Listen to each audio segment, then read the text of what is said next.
بسم اللہ الرحمن الرحیم فَأَمَّا عَادٌ فَاسْتَكْبَرُوا فِي الْأَرْضِ حال خاص عاد پس بہرحال قوم عاد فَاسْتَكْبَرُوا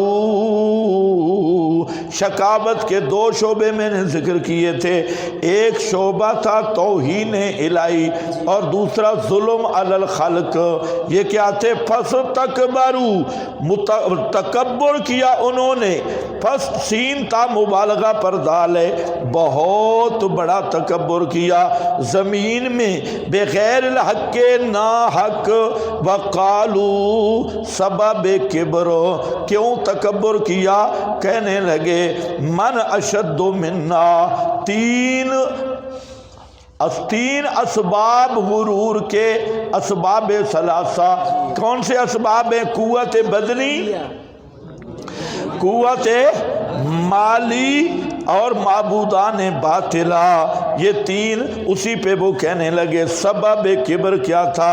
من اشد منا قوتا، کون ہے زور والا ہم سے، ادروئے قوت کے، ہم سب سے زیادہ زور آور لوگ ہیں۔ من اشد کنایا ہے کہ تجھ کو تو بولنے کا طریقہ بھی نہیں آتا اور ہم تو بڑے کڑیل زبان ہیں۔ اب لم یرو ان اللہ، کیا نہیں دیکھا انہوں نے؟ اب لم یرو، کیا نہیں دیکھا انہوں نے؟ یہ یہاں رویت سے مراد رویت قلبی ہے، رویت عینی آنکھوں سے دیکھنا، رویت قلبی جاننا علم کے معنی میں ہے۔ کیا نہیں جانتے کہ بے شک اللہ وہ ذات ہے جو جس نے ان کو پیدا کیا ہوگا، وہ زیادہ زور والا ہے ان سے ادروئے قوت کے، اور تھے ہماری آیات کے ساتھ جان بوجھ کے انکار کرتے۔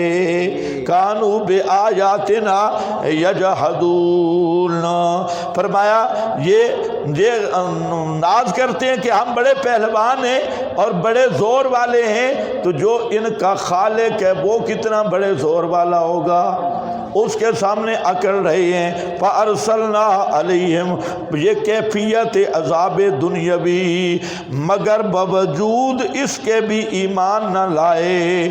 فَأَرْسَلْنَا عَلَيْهِمْ، پس بھیجا ہم نے اوپر اس کے، ریحاً ہوا، سرسراً فی ایام نحسات، ہیں سرسرا ہوا بھیجی جو سر سر کرنے والی تھی، سرسرن سر سر کرنے والی ہوا۔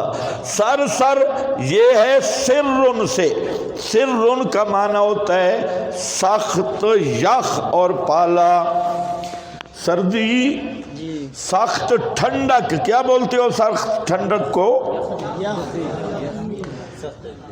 ہاں، جس کی زبان صاف ہو وہ بولے، یخ نہیں ہے۔ اچھا، سخت سردی، پالا، ٹھنڈک۔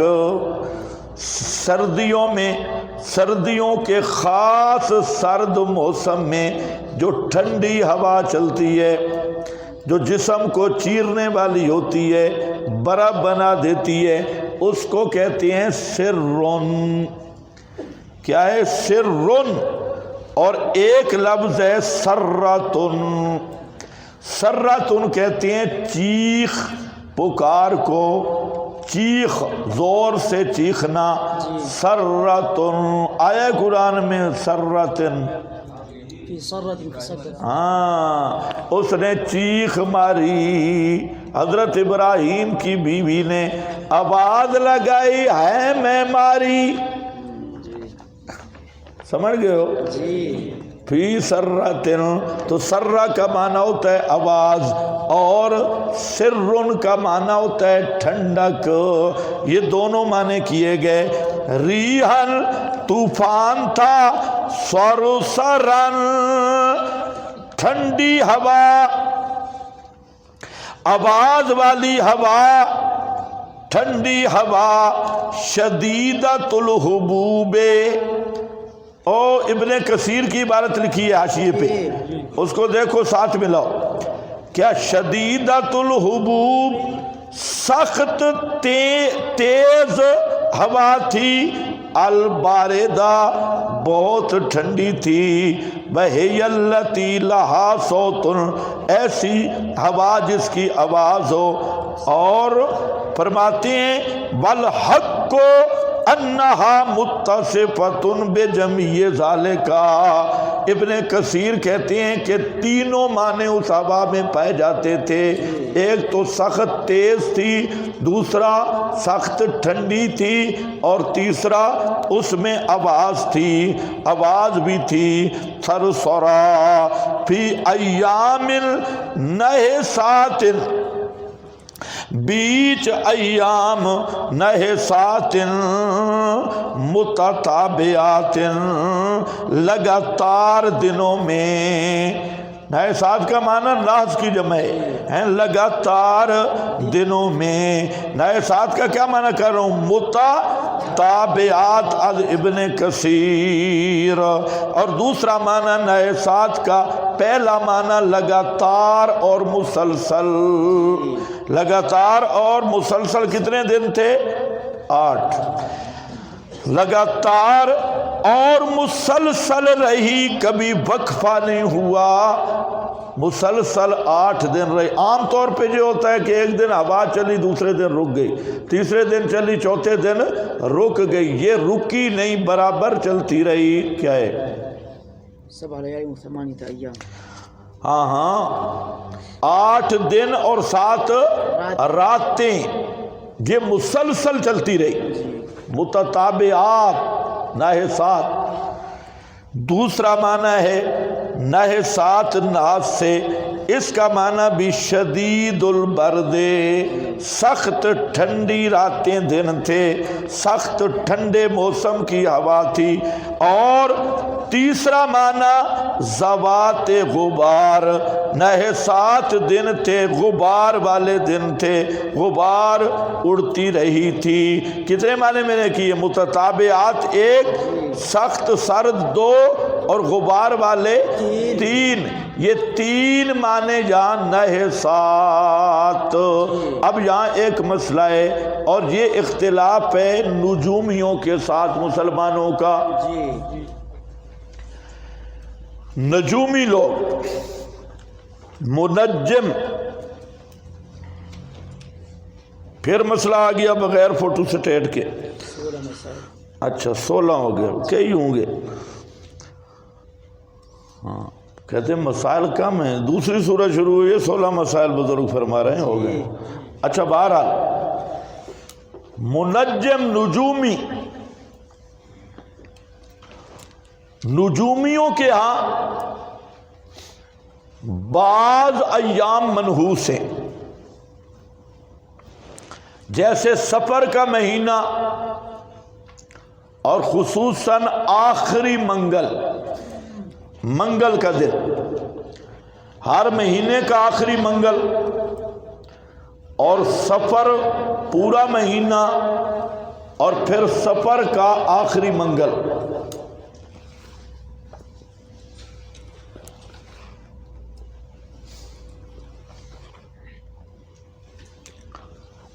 اسی طرح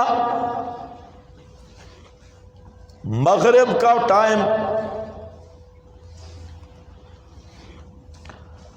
اور بعض دیگر اوقات اور ایام، وہ کہتے ہیں ان میں نحوست ہے، یہ منحوس ہے۔ اور اسی کے پیش نظر منگل کو کام کرنا،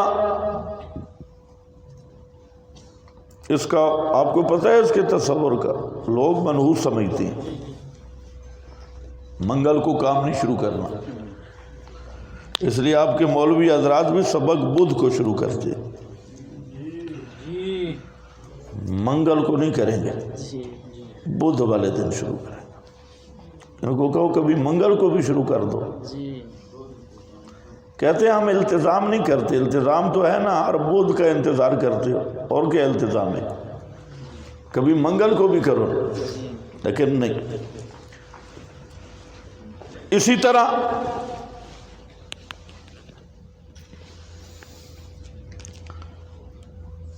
بہت ساری چیزوں میں بھی نحوست سمجھی جاتی ہے. صبح گھر سے نکلا، سامنے بلی نظر آ گئی، پہلی نظر بلی پہ پڑی، کہے گا سارا دن منحوس رہے گا. رات کو اگر گھر میں جھاڑو دیا، نحوست ہے. اسی طرح کیا کہتے ہیں، لوہا نہیں پچا، لوہے کا کاروبار منحوس ہے، فلانا منحوس ہے، فلانا منحوس ہے. تو یہ اہل نجوم کے نظریات ہیں. اسلام کا کنفرم اور قطعی عقیدہ ہے کہ نحس اور صاد، ناس کے مقابلے کیا آتا ہے؟ صاد. نحوست اور خوش بختی، نحس و صاد یہ کسی مکان میں بھی نہیں،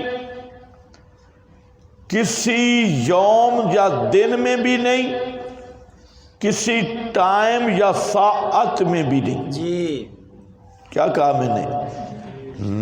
یہ نحس یا صاد یہ کسی فی نفس ہی جگہ میں بھی نہیں، دن میں بھی نہیں، ٹائم میں بھی نہیں،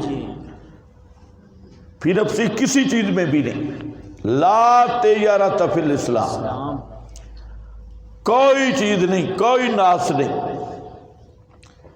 نحس اور صاعد انما طائرکم عند اللہ، کوئی مکان زمان منحوس نہیں ہے.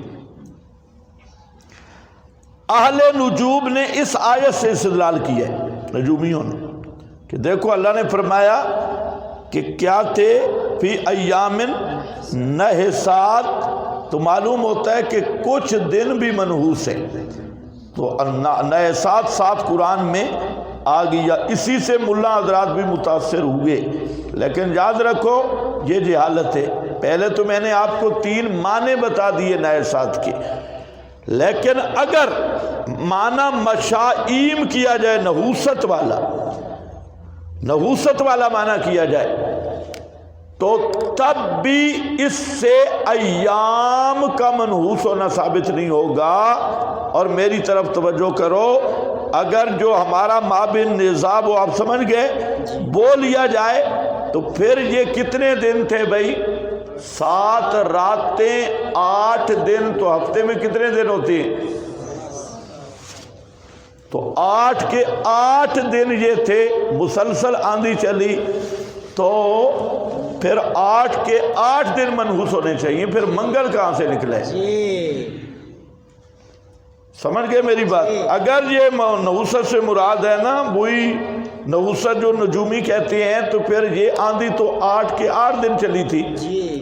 تو پھر صاد کون سا دن ہے؟ پھر تو 8 کے 8 دن منحوس ہے. اچھی طرح سمجھو. پھر منگل کہاں سے نکلا ہے؟ یہ صرف منگل والے دن کی بات ہے، ایام النحسات یا سفر کا منگل یا فلاں. تو یہ اس آیت کی تحریف ہے. اور یہ نحوست جو معروف ہے وہ اس سے مراد ہی نہیں. ہاں اس معنی پہ پھر یہ ہے کہ نحس بے معنی مصیبت ہے، اور ایک ہی دن ایک آدمی کے حق میں مصیبت ہوتا ہے، دوسرے کے حق میں نعمت ہوتا ہے. دن ایک ہی ہوتا ہے. جیسے 10 محرم تھا وہ حضرت موسیٰ کے حق میں نعمت تھا، فرعون کے لیے مصیبت ثابت ہوا. بدر کا دن تھا، پیغمبر کے لیے نعمت، اور ابو جہل اینڈ کمپنی کے لیے وہ مصیبت اور ناز ثابت ہوا. تو یہاں مراد کیا ہے؟ نحسات مصیبت والے دن. یہ جو نحوست معروف ہے اس کا کوئی تصور نہیں ہے، یہ نجومیوں کی چبل ہے. اسلام اس کی ذرا تائید نہیں کرتا بلکہ تردید کرتا ہے. اب ایک اشکال ہے کہ کتب حدیث میں 3 قسم کی روایات موجود ہیں. بخاری مسلم میں اسنادہ صحیح، سندیں ساری صحیح ہیں. یہ مولویوں کو بھی بتا دینا. 3 قسم کی احادیث ہے، سند صحیح ہے. ایک وہ احادیث ہیں جن میں مطلقاً کہا گیا لا طیرۃ فی الاسلام. سمجھ گئے میری بات؟ مطلقاً نفی کی گئی. دوسری وہ احادیث ہے جس میں تعلیق آئی ہے، نہیں، جس میں مطلقاً اس بات ہے کہ نحوست بیوی میں ہے، گھر میں ہے اور گھوڑے میں ہے. 3 چیزوں میں نحوست ہے، بیوی میں، گھر میں اور گھوڑے میں، سواری میں. 3 چیزیں منحوس ہے. یہ مطلقاً اس بات ہے. اور تیسری قسم کی وہ احادیث ہے جن میں تعلیق ہے کہ اگر نحوست ہوتی تو ان 3 چیزوں میں ہوتی، کیونکہ بیوی سے بھی جان چھڑانا مشکل ہے، گھر سے بھی، سواری سے بھی، تو ان کے ساتھ اتصال زیادہ ہوتا ہے، قرب زیادہ ہے، بیوی کے ساتھ، سواری کے ساتھ اور مکان. تو اگر نحوست ہوتی تو ان چیزوں میں ہوتی. کتنی قسم کی احادیث آ گئی؟ 3 قسم کی. اونچے بولو. 3 قسم کی. تم مکلف نہیں ہو پچھلے. اونچے بولو، خدا کے بندے منہ کھولو پتہ چلے. 3 قسم کی. 3 قسم کی احادیث آ گئی اور تینوں کی سند صحیح ہے.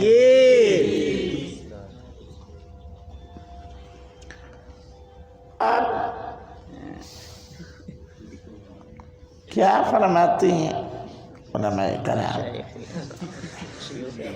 اسناد صحیح. کدھر جائیں گے؟ تو یاد رکھو اصل احادیث جو ہیں وہ وہی ہیں جو مطلقاً نفی کی ہے، لا تیجر. اور جو مطلقاً اثبات والی ہیں یہ اوہام من الروات ہے. راوی نے سنا نہیں، راوی سویا ہوا تھا، وہ صحیح سمجھ بھائی یہ بھی عجیب مخلوق انہوں نے بنائی راوی. بھائی راوی کو نہ پیشاب آتا ہے، نہ نسیان ہوتا ہے، نہ وہم ہوتا ہے، اور نہ کبھی کلاس میں راوی سویا ہے. ادھر تو سارے راوی سوئے ہوئے. راوی کے نقل کرنے میں وہم ہوا ہے، وہ تعلیق جو تھی نا اس کو حذف کر دیا. تعلیق ذکر نہیں کی جس سے اشکال پیدا ہوا ہے. تو اصل احادیث وہی پہلی قسم ہے اور اس پر حاکم کتاب اللہ ہے. انما طائرکم عند اللہ. بے شک قرآن اوپر کھڑا ہے. بے شک یہ جو آپ کو ضابطہ بتایا گیا نا کہ قرآن بغیر حدیث کے سمجھ نہیں آتا، میں کہتا ہوں کہ یہ کچھ ٹھیک ضابطہ ہے اور کچھ تم نے سمجھا نہیں. قرآن کی بعض جو آیات احکام ہیں ان کے لیے تبیین رسول ضروری ہے اور ان کی شرح حدیث ہے. اور احادیث بہت ساری ایسی ہیں جو بغیر قرآن کے سمجھ نہیں آتی. بہت ساری احادیث بغیر قرآن کے سمجھ نہیں آتی. قرآن کی بعض آیات بغیر حدیث کے سمجھ نہیں آئیں گی اور احادیث کا بہت سارا ذخیرہ وہ بغیر قرآن کے سمجھ نہیں آتا.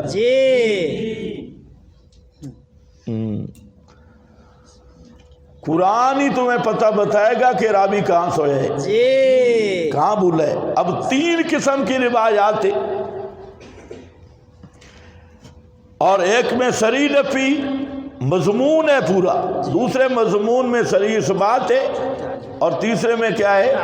تعلیق. تو اصل تھی اثبات نفی والی اور پھر اس میں تعلیق آ گئی. اگر ہوتی تو وہ نفی اور اس میں کوئی فرق نہیں، اور پھر بعد راویوں نے وہ تعلیق حذف کر دی تو پھر وہ اشکال بن گیا. یہ ہے اسنادہ صحیح و متنہ معلول. سند صحیح ہے اور متن معلول ہے. سمجھ گئے میری بات؟ جی خدا کے لیے انکار حدیث کے الزام نہ لگانا، نہیں جی یہ حفاظت حدیث ہے۔ بے شک ان جاہلوں کو یہ بھی نہیں پتا کہ یہ جو محدثین کے ضوابط ہیں نا، یہ حدیث کی حفاظت ہے، جی یہ حجیت حدیث کو پکا کرتی ہیں، حدیث کو اور زیادہ مضبوط کرتی ہیں، اور یہ سمجھتے ہیں کہ یہ انکار حدیث ہو جاتا ہے۔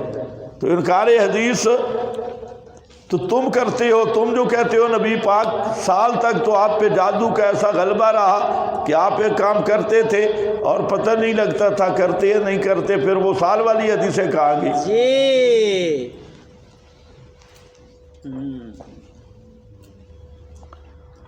اب کہ نہیں دنیاوی اعتبار سے پھر تعویل کی ہے نا، حدیث میں تو دنیاوی امور کوئی نہیں، تو تیری تعویل ہے نا دنیاوی امور، تو تو نے تعویل کر لی، تو اگر کوئی دوسرا تعویل کرے تو وہ منکر حدیث کیسے بن گیا؟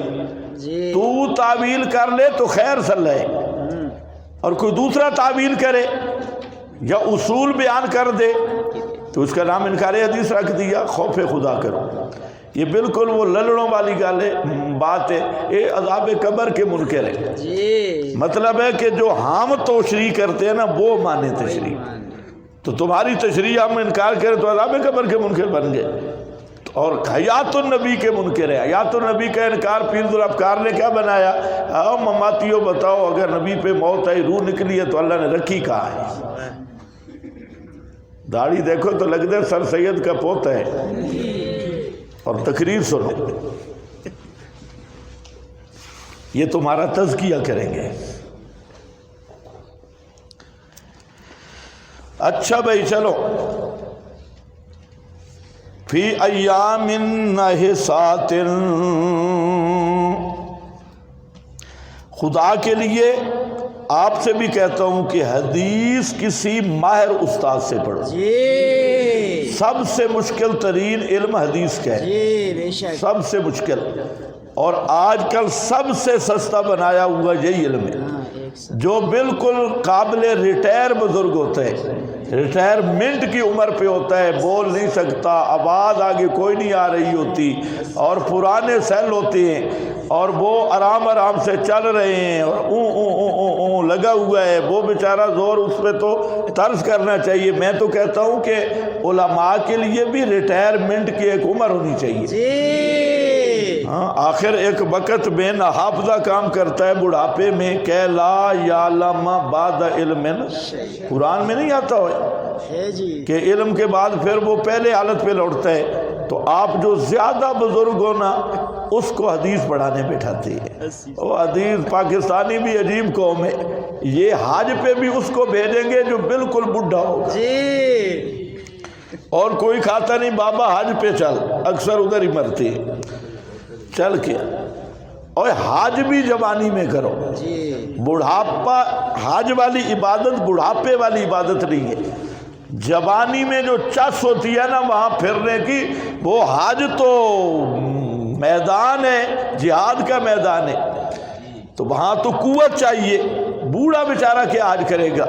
اسی طرح حدیث پڑھانے کے لیے قوت چاہیے، قوت حافظہ چاہیے، جسمانی قوت چاہیے، اور اس کا ادراک چاہیے، مطالعہ چاہیے، اور یہ ساری چیزیں بعض ضرورت ہوتی ہے۔ تو اس لیے یہ روش چھوڑ دو کہ کوئی بہت بوڑھا بزرگ ہو جس کی آواز بھی تقریباً 1 فٹ کے دائرے سے آگے نہ نکلے، لاؤڈ سپیکر بھی تھک جائے تو پتہ ہی نہیں بھئی آدھے لفظ بھی سمجھ نہیں ہے بزرگوں نے کیا فرمایا ہے، تو ان سے تبرک حاصل کرو۔ حدیث سمجھنے کے لیے بہت زیادہ اہتمام کی ضرورت ہے۔ جی بے شک ہمارے حضرت قاضی شمس الدین رحمۃ اللہ علیہ ان کے شاگرد تھے اور بہت متقی عالم تھے، مولانا عبد الرحمن صاحب شیخ الحدیث گجرانوالہ میں۔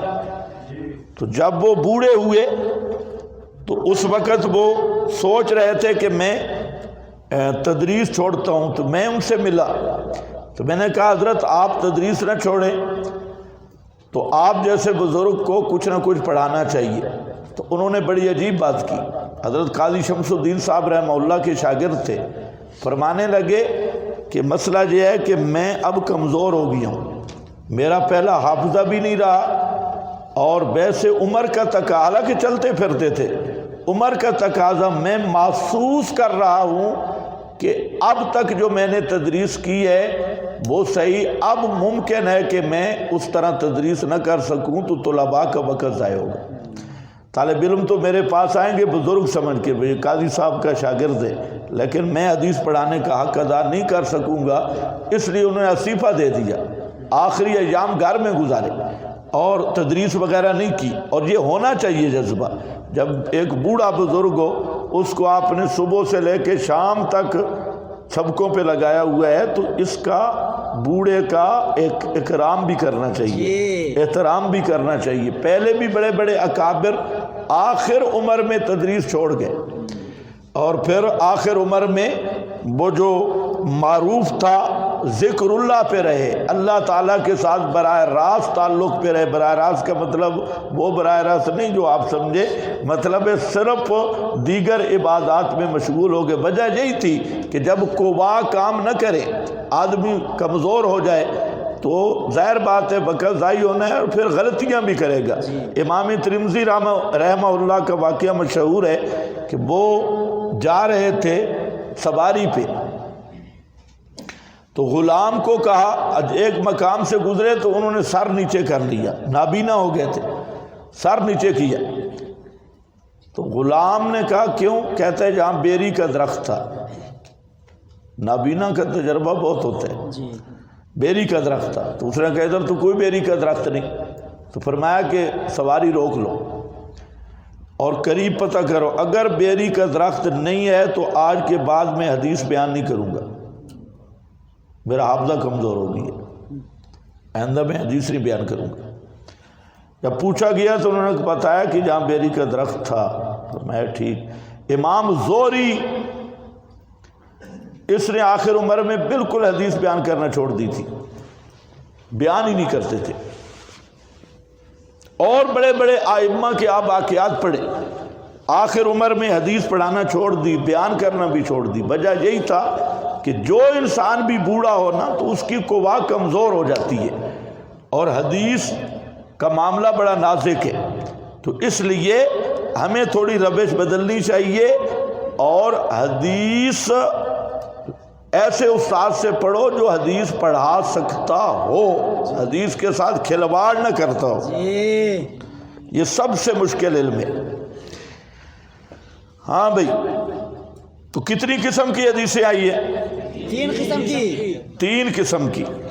یہ مولوی حضرات جو بخاری سے باروں بار بیٹھ کے ضوابط بیان کرتے ہیں نا، یہ بچوں بخاری کے اندر آؤ نا، پھر میں تمہیں بتاؤں، بخاری کے اندر داخل ہو، باروں بار تو کوئی حدیث نہیں جس کا میں تعارض دور نہ کر سکتا ہوں، یہ باروں بار لاہور ہے، بیچ بڑھنا، اندر آ، طالب علموں پہ روب ڈالنا ہے۔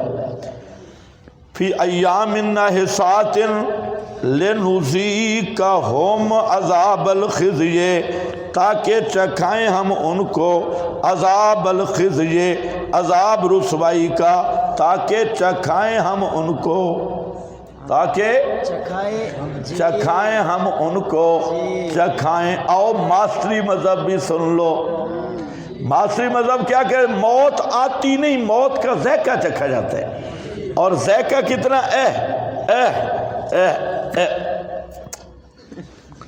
کل نفس ذائقۃ الموت، تو موت کا تو ذائقہ ہے، موت آتی نہیں، موت کا کیا ہوتا ہے؟ ذائقہ۔ اس کو بڑا مشہور کیا، تو پھر ان کو کہو پہلی بات جہاں انبیاء کی بات نہیں ہو رہی، کل نفس، اس میں ابو جہل بھی ہے، تو پھر تو کسی کو بھی موت نہیں آتی، ساری ذائقے ہی چکھتے ہیں کہ نمک تیز ہے یا کم ہے، میٹھا تیز ہے یا کم ہے، ذائقہ ذائقہ۔ ہاں، اور یہ تو دوسری بات یہ سمجھے کہ ذائقۃ الموت ہے کیا؟ ذائقۃ الموت تمام مفسرین نے کہا ابانۃ الروح عن الجسد، ذائقہ موت نام ہی اس کا روح کا بدن سے جدا ہونا، ظاہراً اور باطناً۔ یہ وہ ذائقہ نہیں کہ آگے پھر بیان کرتے ہیں خامند سخت ہو اور بیوی ڈرتی ہو، حالت روزہ ہو تو وہ سالن چکھ سکتی ہے زبان سے، روزہ نہیں چھوٹتا۔ تو موت کا بھی کیا ہوتا ہے؟ ذائقہ۔ یہ ان کو کہا گیا لنذیقہم، ذائقہ چکھانا ہے انگلی اس پہ لگا کے۔ قیامت کے دن جب ماسٹر امین کو انشاءاللہ جہنم میں اللہ ڈالے گا تو اور کہے گا ذق انک انت عزیز، چک، تو بڑا عزیز بنا ہوا تھا، تم سارے جیسے ہو، تو عزیز تھا، جی ذق انک انت العزیز۔ تو کیا مطلب؟ جہنم کے باہر بیٹھ اور تھوڑی انگلی لگا، چک۔ یعنی اس ٹبر نے پورے قرآن کی تعریف کی۔ جی آپ دیکھتے ہیں اور سوچتے ہیں، میں کہتا ہوں خدا کی قسم ایسے بدبخت ہیں۔ اچھا مولانا سرفراز اچھے آدمی تھے، اس نے تسکین الصدور لکھی اور الحمدللہ ایک آیت سے بھی استدلال نہیں کیا۔ اسے پتہ تھا کہ قرآن سے ہمارا دامن خالی ہے، خالی ہے جی، بالکل کوشش ہی نہیں کی۔ پہلے حدیث برا ابن عازب سے شروع کیا اور 32 صفحے پر لکھتا وہی حدیث ہے اور باب آدھر ہوئے۔ لیکن یہ جو ہے نا مذہبی خدامی کاڑی پارٹی، یہ بہت بڑے یہود کی طرح محرف ہے جی۔ پورے قرآن کی۔ اب آپ اندازہ کریں، موت تو ذائقہ ہے نا جی، اور موت کا ذائقہ پتہ نہیں، ہر چیز کا ذائقہ اس کی شان کے مطابق ہے۔ موت سالن کا نام نہیں ہے، چاول یا پراٹھوں کا نام موت نہیں ہے، موت نام ہے ابانت الروح عن الجسد ظاہرا و باطنا، ظاہر باطن روح کا جسم سے جدا ہو جانا، یہ موت ہے۔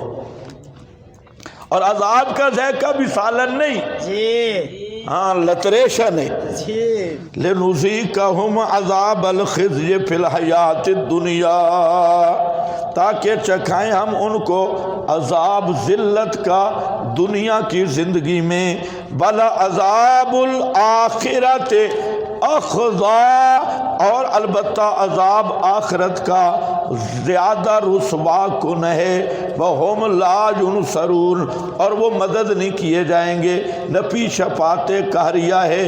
وَأَمَّا ثَمُودُ، بہرحال یہ دوسری حالت خاص سمود کی ہے، بہرحال قوم سمود، فَهَدَيْنَاهُمْ، پس ہم نے رہنمائی کی ان کی، فَاسْتَحَبُّ الْعَمَىٰ، پس ترجیح دی انہوں نے اندھے رہنے کو علی الہدیٰ، اوپر ہدایت کے، فَأَخَذْتُهُمْ، پس پکڑ لیا میں نے، فَأَخَذَتْهُمْ، پس پکڑ لیا ان کو آفت عذاب کی، الہون جو سراپے ذلت تھا، بما کانوا یکسبون، بسبب ان کے کسب کے، بسبب ان کے کسب، من الشرک الخازن، امام خازن کہتا ہے کہ یکسبون سے مراد ان کا شرکیہ افعال ہیں، معبودان باطلہ کی پکار ہے۔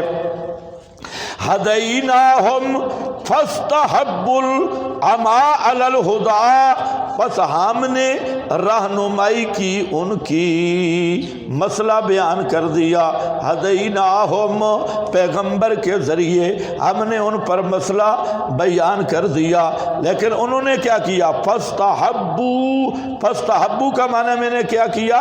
ترجیح دی، پسند کیا، ترجیح دی کس کو؟ العمى، اندھا رہنے کو اوپر ہدایت کے، اندھا رہنے کو، اسی طرح مشرک گندا رہنے کو ہدایت پر ترجیح دی۔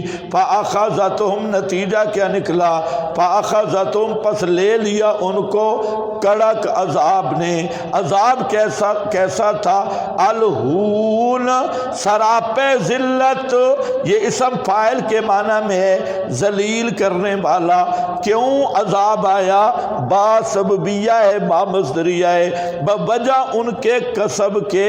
یہ کیا کسب تھا؟ شرک والا، غیر اللہ کی پکار والا، اس کے بنجینا، یہ بشارت ہے، اور بچا لیا ہم نے، نجات دی ہم نے، الذین آمنو، جو ایمان لائے تھے، آمنو قوت اعتقادیہ کی تکمیل کی، وکانو یتقون، اور تھے بچ بچ کے زندگی گزارنے والے، وکانو یتقون شرکا، شرک سے بچتے تھے اور ایمان لائے ہوئے تھے، ان کو ہم نے نجات دے دی۔ تو یہ نمونہ پیش کر دیا، دو مثالیں پیش کر دیں، اور فرمایا ان اعرضوا فقل انذرتکم، اگر یہ آپ کی بات سے اعراض کریں، آپ پریشان نہ ہو، ان کو بتا دے، قوم عاد اور قوم سمود کو بھی مسئلہ پہنچا تھا، انہوں نے نہیں مانا، رگڑا نکل گیا، بچے صرف وہی جو آمنوا وکانوا یتقون۔ تم بھی نہیں مانو گے تو رگڑا نکل جائے گا۔ 10 منٹ